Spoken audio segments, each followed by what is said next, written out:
বিশ্বকাপের মঞ্চে তখন চলছে আর্জেন্টিনার ৩-০ গোলের জয়োৎসব।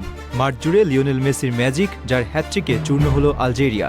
একই সাথে বিশ্বকাপের সর্বকালের সর্বোচ্চ গোলদাতার রেকর্ড স্পর্শ করে মেসি যখন ইতিহাসের পাতায় নাম লেখাচ্ছেন, ঠিক তখনই মাঠের বাইরের এক বিস্ফোরক মন্তব্য তোলপাড় শুরু হয়েছে ফুটবল বিশ্বে। ম্যাচ শেষে মেসির ফুটবল জাদুর চেয়েও এখন বড় টপিক হয়ে দাঁড়িয়েছে একটি বিতর্কিত ট্যাকল। আলজেরিয়ার অভিজ্ঞ ডিফেন্ডার আইসা মান্দির অভিযোগ, ম্যাচের এক পর্যায়ে মেসির এক বিপজ্জনক ফাউলের শিকার হন তিনি, কিন্তু অলৌকিক উপায়ে বেঁচে যান আর্জেন্টাইন অধিনায়ক। মাঠের প্রধান রেফারি পোল্যান্ডের শিমন মার্চিনিয়াক তো বটেই, এমনকি ভিডিও সহকারে রেফারি ও পুরো ঘটনা রিভিউ করে মেসিকে কোনো কার্ড দেখানোর প্রয়োজন বোধ করেননি। রেফারির এমন পক্ষপাতমূলক আচরণে ক্ষোভে ফেটে পড়েছেন মান্দি।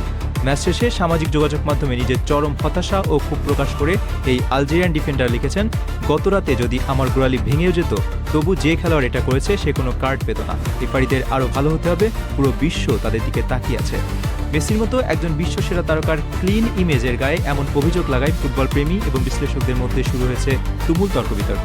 একদলের দাবি, নামটা মেসি বলে হয়তো পার পেয়ে গেছেন তিনি। ফাউলটি অন্তত হলুদ কার্ড পাওয়ার মতো ছিল। কোনো দলের মতে এটি ফুটবল মাঠের খুবই সাধারণ একটি ঘটনা এবং রেফারির সিদ্ধান্তই শতভাগ সঠিক ছিল।